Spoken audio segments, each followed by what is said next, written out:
Doon na lang ko yung mga giya. Pero gani, akong gipaila-ila kaninyo ni mga tao na sa kong likod na mga bisita nato, hapit pa gani mag-away, kay tanan buang, tanan isog, kita mga dabawenyo, maisog ta.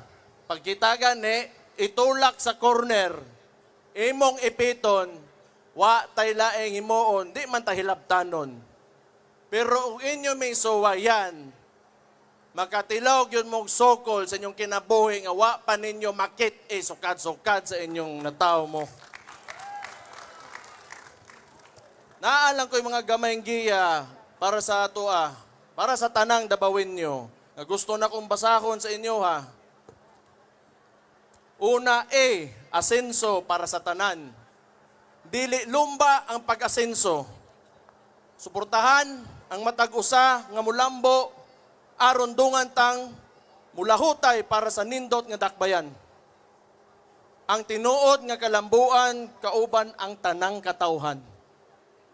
Kung musaka ang usa ka dabawenyo, ang atong tumong o dapat natong panganduyan nga musaka ang tanan, walay mabilin nga dabawenyo pagkitang tanan mo asenso. Pagkaiusa ang matag pamilya, importante kaayo ni. Sa matag panimalay, kinahanglan manukad ang panagiusa.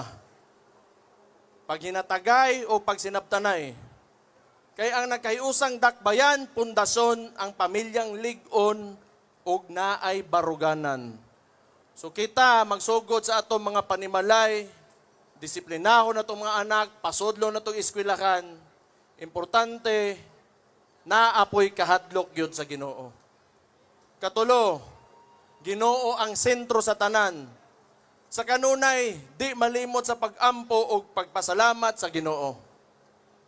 Kay ang kaabunda sa atong kinaiyahan, kasaysayan o katawhan, panalangin ka na gikan sa kahitasan. Gibaw mo, kung unsa man ang sitwasyon nato aning kalibutanan di man gyud nato matubag tanan.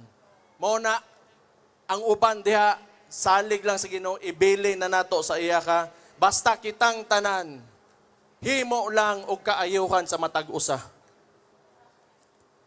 Disiplinado sa katawhan. Maghinatagay, dili ta magsinikohay, labi na karon nga daghan na kaita. Ang Davao, 1.8 million ang populasyon nato. Kung kita, way balaod, walay order, magkagubot gyud ang tanan. Mao nang ako, salamat kaayo. Ikaduhang termino na ako ngaron nga na mayor ko, swerte kay ko kay ang tabawin nyo, buutan og disiplinado, wa gyud kuno tagaig labad sa ulo. Naaray ubang badlongon diha, pero sultihan ta mo, pagbag-o na mo, kay ang bangag ninyo nga presidente, munaog na. Trages ninyo. So natay mga balaod, mga ordinansa, parehaan ng liquor ban, smoking ban, firecracker ban, speed limit, curfew, uguban pa, tumana lang ninyo.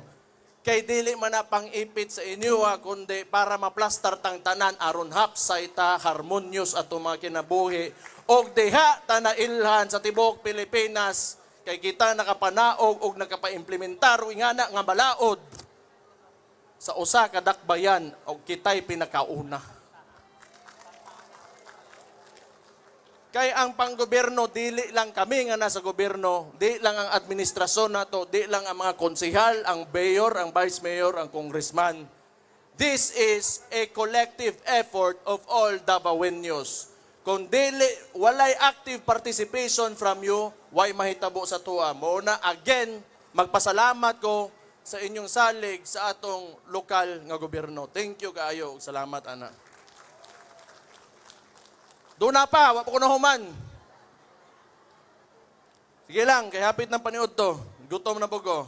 Hapit na Ang mga kabatanunan, kinanglan edukado. So walay maglaroy-laroy. CSWDO, salamat po kuanin nila, bantayan nila itong mga bata. Way maglaroy-laroy nga bata sa dalan, oras sa ting eskwela. Kinanglan edukado, og baton og gugma sa dakbayan. Ato silang giyahan nga malayo sa bisyo o kadautan.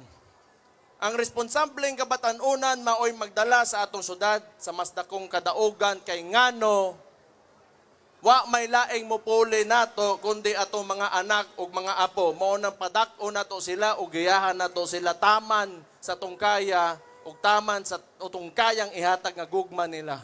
Padak-on ninyo nga botan ug disiplinado.